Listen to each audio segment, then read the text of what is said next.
Hi, are you ready to read? Let's read the story about Walter, the farting dog. Betty and Billy brought Walter home from the dog pound. Nobody wanted him, said Billy. But we love him, said Betty. Well, he smells awful, said their mother. I think you'd better give him a bath.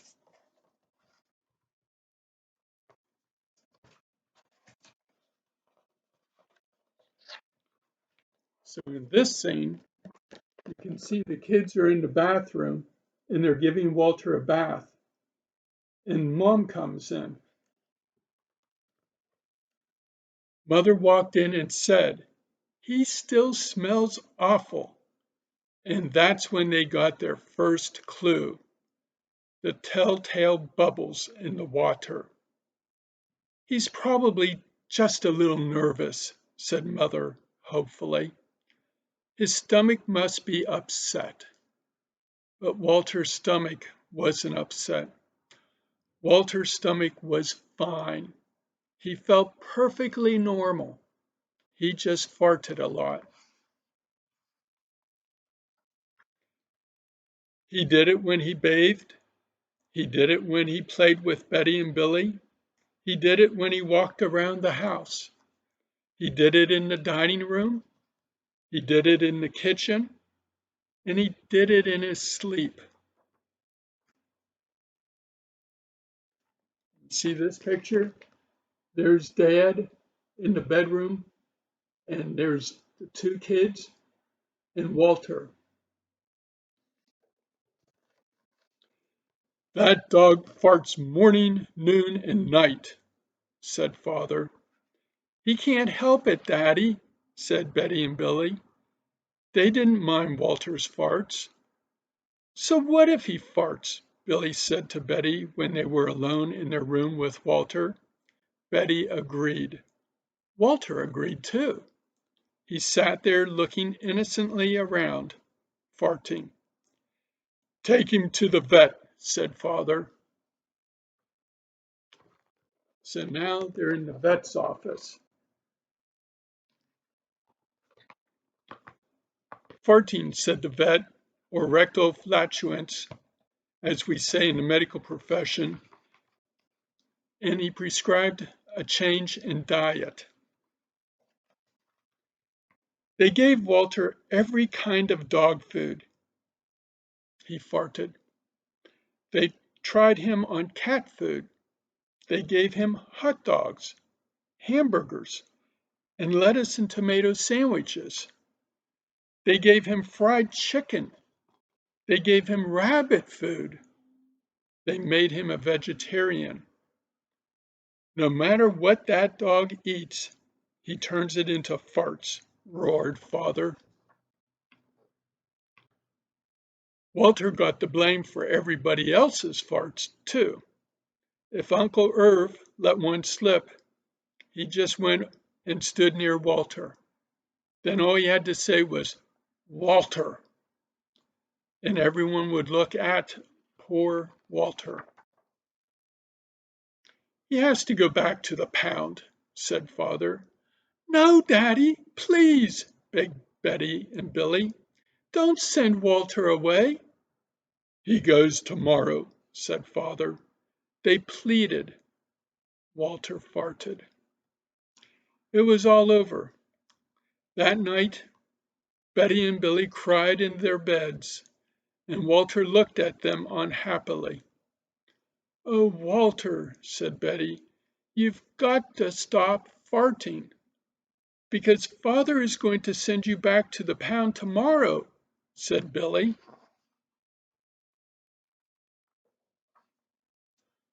Walter knew how serious the situation was. He'd never see Betty and Billy again. He resolved to hold in his farts forever. When Betty and Billy fell asleep, he walked down to the kitchen to see if there was anything around to eat.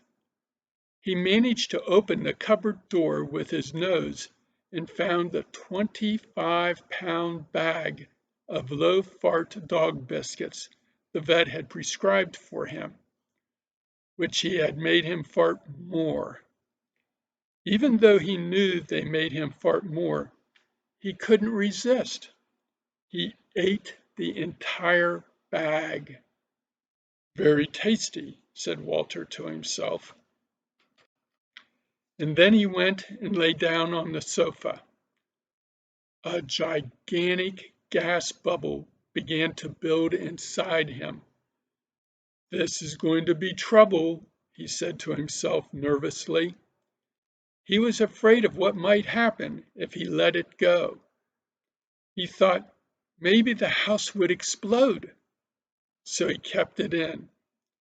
It wasn't easy. In fact, it was torture. But he had resolved never to fart again. His future depended on it, and he lay there with his tail wrapped tightly between his legs. He heard a noise at the window.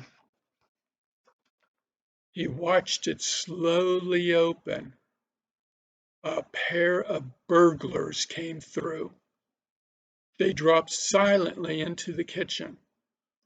"Watch out for the dog," said one of the burglars. "He won't bite," said the other. "He's a wimp." Walter might have bitten them, except he was so filled with gas he couldn't move. They tied a rag around his snout so he couldn't bark. "Okay," whispered the first burglar. "Let's clear the place out." They took everything they could get their hands on. Walter wanted to stop them, but he was having unbearable gas pains. He rolled on his back and waved his paws in the air. He gnashed his teeth. "We've got it all," said the second burglar. "Let's go." That's when Walter let it fly. It was the first or the worst fart of his life. It made a tremendous noise and shot him across the room. A hideous cloud filled the air. The burglars clutched their throats, unable to breathe. With tears in their eyes, they raced for the window. They tried to grab their bag with all the valuables in it, but their arms were too weak. "Let's get out of here."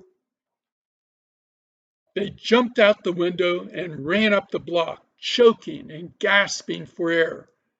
Still blinded by Walter's attack, they stepped into the headlights of an approaching police car. "Hold it right there," said the policeman. When father and mother came down in the morning, they found the open window, and they saw the bag with their valuables in it, and Walter was sitting beside it. He still had the rag tied around his snout. You'd have to say he looked heroic. "He saved the silverware," cried mother. "He saved the VCR," cried father. "Good dog, Walter. You're our dog, even if you do fart all the time." And so the family learned to live with Walter, the hero dog. And that's the end of our tale. Hope you enjoyed it.